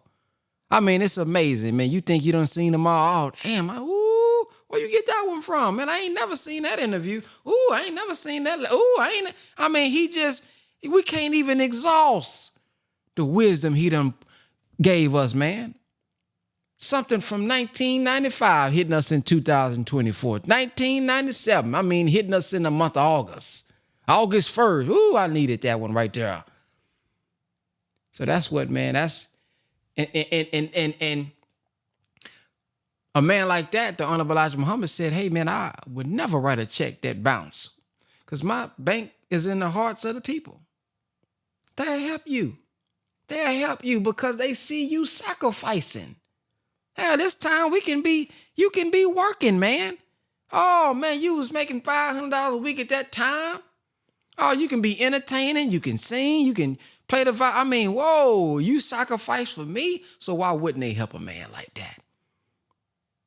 So if we think about what can we give to the people, what can we invest in them, whether if it's time, whether if it's energy, then we'll get something back. He said, you take care of the people as if you are serving God, then the people will serve you. The people will help you. Man, that's deep, man. Because I imagine all of us, so when we use that hashtag, we are Farrakhan, this the blueprint. This how we do it. In our own right now. This don't mean that we're going to be able to call for 1 million and 2 million showed up. Now, that's a lot of work we got to put in for that now. But you will call 20, 40, 80. You know what I mean? You'll call an audience. And don't compare don't think you ain't nothing because y'all only have 40 people. You know how many people can't call for? To a Zoom call. They ain't even got to leave their house. You know how many people can't get 4 on a Zoom call? So, man, let God use you, man. Take that sacrifice and be grateful for the influence and the magnetism that you do have. And the more you serve them and the more we help them, they'll share it. Hey, man, this sister here, ooh, she saved my life. Okay, well, what she be doing? Then she brings somebody, then somebody else, then somebody else. Look at how all of us had those people on Ramadan. Start off with 13 people last year, man. Woo, 1,300 people in the Telegram. We talking thousands of people every morning during Ramadan reading the Quran. We got people on here saying, oh, such and so invited me. Oh, this person invited me. I'm getting messages. Oh, that was my first time ever reading the Quran. Oh, that was my first time ever completing Ramadan. Look at y'all. Look at the magnetism. So we can do it. We can do it in your own right. It ain't going to look like everybody else's now. But in your own right. Let's go to Sister Tornisa. Assalamu alaikum. Walaikum salam. What impacted me was because I took some notes. Let's hear it. Let's hear them notes. Well, the first note said, the one that really impacted me was, you can look beautiful without being immodest. And I remember the time where I saw everybody on YouTube, on the YouTube shorts, wearing shorts and crop tops. And I asked my mom for one, but my mom said that we don't do that in the Nation of Islam. But then I realized that the best thing you could do is make a cool garment that looks modest. Because I once I saw the Muslim fashion show, and I saw all the people dressing beautifully and then spreading on the runway. I remember that I love fashion. The second one I liked was, you can get all the money you want if you submit to God. The reason why I like this one was because God said that if we pray to him, he'd get us homes, money, friends, in all walks of life. And the next one was, don't rob any man. We don't steal because when we don't lie, steal, or kill. Because when you lie, you steal. And when you steal, you kill. You kill somebody's spirit. You can do it. You don't have to do it physically. You can do it mentally and spiritually. The next one is, you got dollars and no cents. Did you know that when I was watching a movie called Everybody Hates Chris, there was this popular guy who had money, but he was dumb. But everyone liked him because he looked. And I don't think that's a good reason not to like somebody. And the next one is, if you hear the call from God, respond. I think that sometimes people hear the call first, and then other people hear it. And after that, a bunch of people hear it. And then they all go to the same place, even though they get it at different times. The next one is, I hope you're not remorseful. The minister said this in the quote, so you look beautiful to me. I hope you're not remorseful. I think this one was more of a joke because no one is remorseful to be right next to the minister. And the next one is, moving up in knowledge, wisdom, and power. Not to give up. I think that means that when you have knowledge, wisdom, and power, you can do anything, just like Allah. And the last two is, I hope you will respond to the call of God. I think Minister Farrakhan really hopes that we'll also be on the mother plane with him and won't get too chaotic when he leaves on the mother plane. And then the last one. The more I die, God lives in me. I think Minister Farrakhan does not fear for his life because he has all of Allah back and the most honorable Elijah back too. And everything is about force and power. And it is. Assalamu alaikum. Wa alaikum salam. Praise be to Allah. Powerful, powerful, powerful. Woo-wee. Yeah, you need a podcast. Yeah, we need to see you with a podcast. Let's go to brother SJM. Yes, sir. Assalamu alaikum. Wa alaikum salam. That was real powerful. Oh man, that was powerful. Thank you, little sister. Thank you. Needed that. It's been a while since I've been on here, but I just want to say that, it's a real blessing to know that to sacrifice is a blessing, and every time we sacrifice, if we don't feel that burning inside us, that thank you, Allah, for putting me in a position to sacrifice. Just feeling good, knowing you sacrificing and not feeling bad about it or not feeling down, it's going to be some downtime in this sacrifice and rejection. And, you might invite some people and sacrifice your time, and you might invite 5 people, spend a whole week to get a few people in and one show up. You might spend 2 days and get 10 to show up. But the fact that your heart and the desire to sacrifice your time to put in the work, sometimes you got to make preparations a little earlier than later and wait till the last minute. Your preparations might fail. But if you put it in your heart first that let me prepare to have a good outcome, you'll have a good outcome. I want to share something on the chat, if that's okay, Brother Ben. Yes, It's sir. a photo of, let me go to the chat right here. And this is a picture of the results of a burning sacrifice to Allah. And it's not just me, but it is, here we go. Let me know if you see that show up on the chat. Do you guys see a photo showing up on the chat? No, It's about first time guess.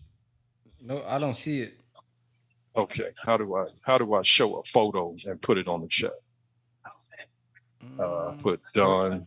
Okay, done. Do you see it now? Do you see it now? Nope. No. Sent to.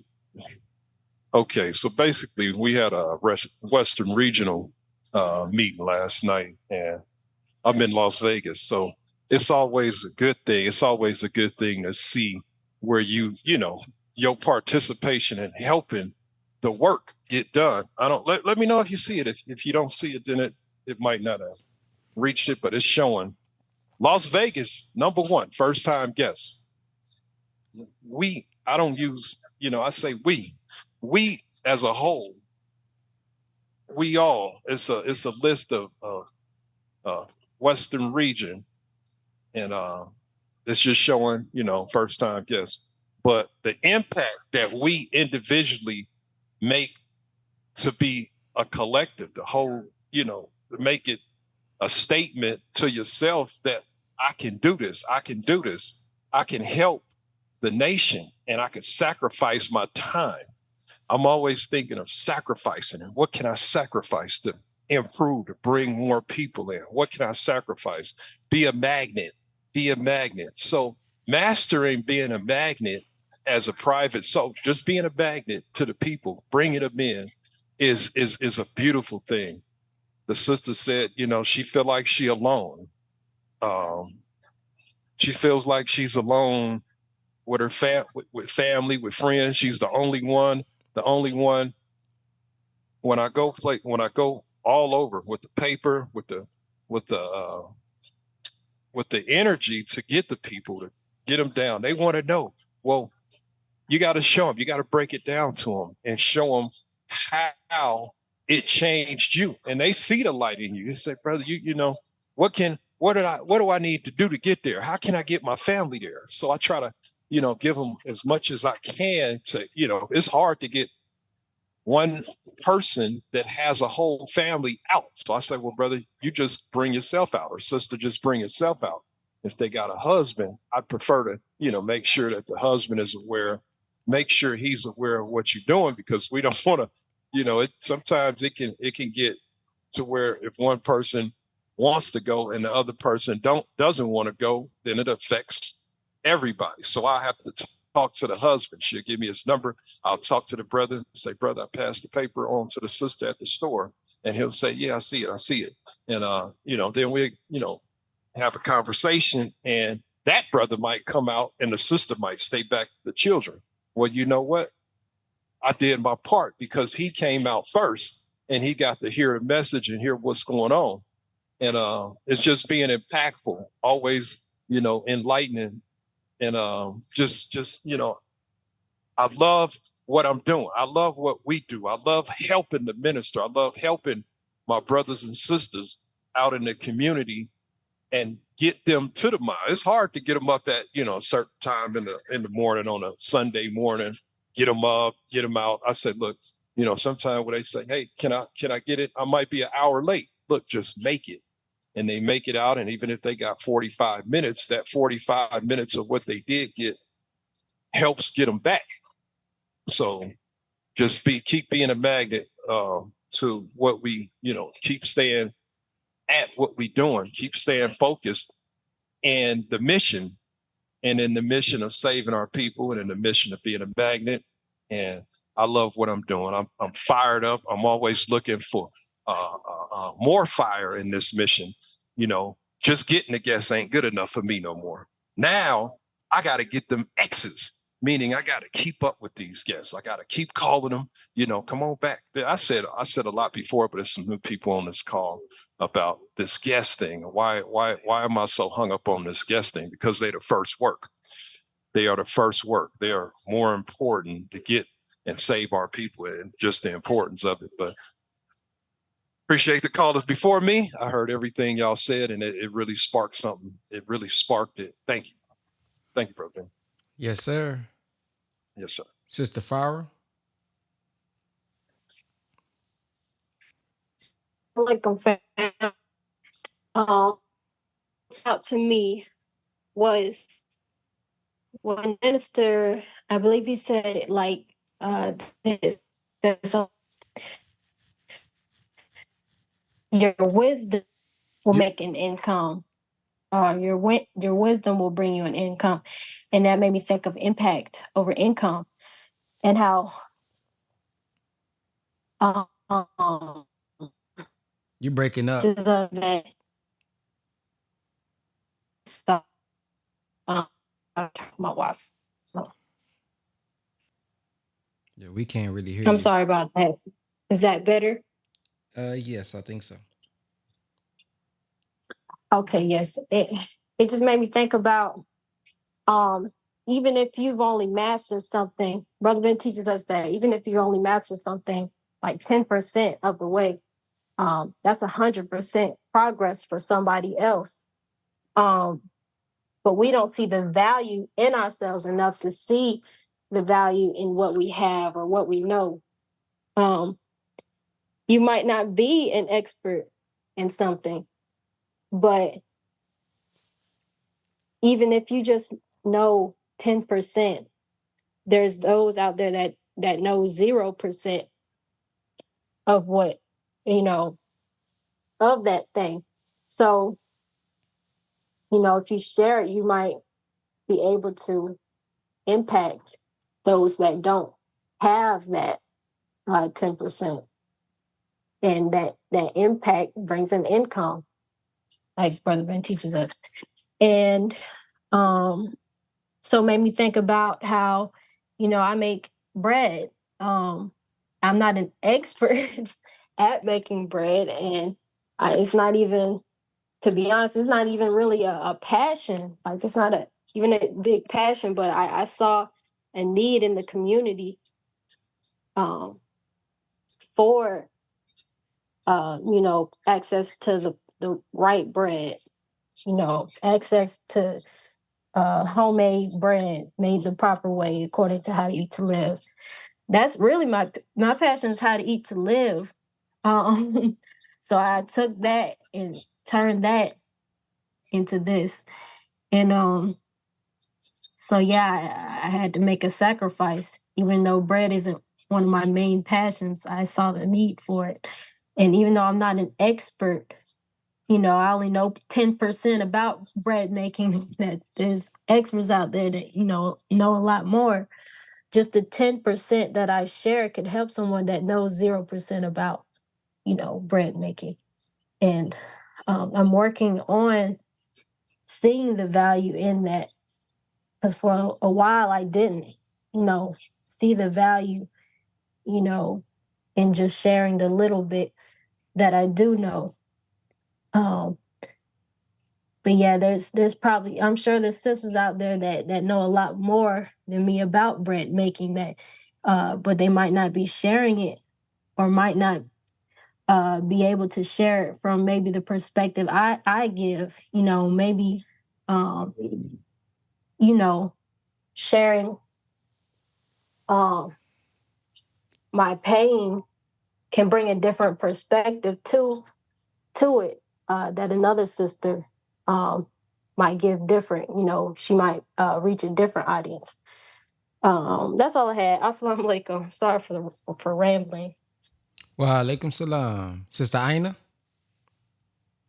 Yes, sir. what resonated to me from the lecture was when he said, the Honorable Elijah Muhammad ran from his enemies to exhaust them so he can turn around and teach them. I was like, oh my God, what is that? What in the art of war, Sun Tzus? I was like, that is so beautiful. I never thought about that. That is so on the God level. And he always seems to prove to me and just the things that he said, because I never think that way, or I never even heard anybody think that way, to outrun their enemy, just to exhaust them so they could teach them. Because I'll be trying to outrun them to exhaust them so I can turn around and high five their face on both sides. You know, I'm not thinking about, I want to teach them. So that resonated to me. And I think that's just so beautiful to have a leader like that. Also, when he said, and you talked about it, and another sister talked about it, how skillful Minister Farrakhan, his skillful teaching ways, when he said, we brag about how many blunts we smoke, how many girls or brothers, whatever that area, we brag about, but we never brag about how much wisdom we have, how many good things we did, and so forth and so on. So that stood out to me the most, and thank you. Yes, ma'am. Bruh, and then we're going to end off with Brother Daniel. Yes, sir. I don't desire to come behind all of that wisdom. All four corners was hidden on. I'll just say all praise is due to Allah.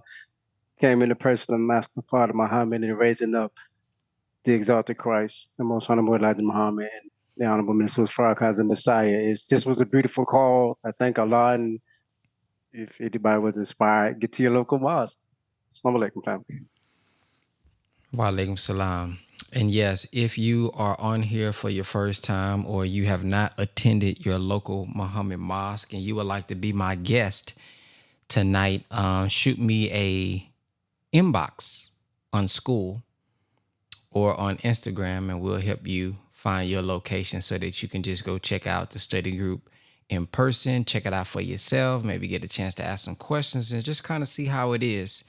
You know, you don't have to be pressured to join anything because you can't join tonight anyway. But just go to the study group just to check it out and study the study guides. And yeah, so if you want to be my guest tonight, shoot me a message and we'll help you out with that. But with that being said, guys, it is Friday, so you guys enjoy your weekend. I encourage you guys to think about what your goals are for the month of August.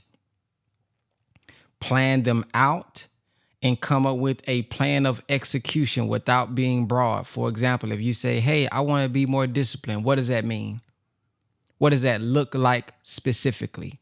What exactly do you need to become more disciplined in? And then what are the steps you're going to take to become more disciplined? Oh, I need to study more. Study what and why? What are you trying to accomplish by studying? So make sure that whatever your goal is, make sure it's measurable, or else we're going to find ourselves saying, oh, I did this and I did that. But then you don't see any progress in your life because there's no definite timeline and there's no definite outcome that you can measure if you hit it or if you didn't. Okay. So that's just a reminder for us, because we are gods. We have force, we have power, we have the ability to summon the will of others, resources, and really make our life what we want to make it. But sometimes we let life happen to us versus making life happen. We have that ability as human beings. We have that ability as direct descendants of God. Just try it out. It may take some time, but try it out. So thank y'all for listening. We will see you guys, inshallah, on Monday next week. Assalamu alaikum, and have a black-tastic weekend. Is Brother Ben here? Brother Ben.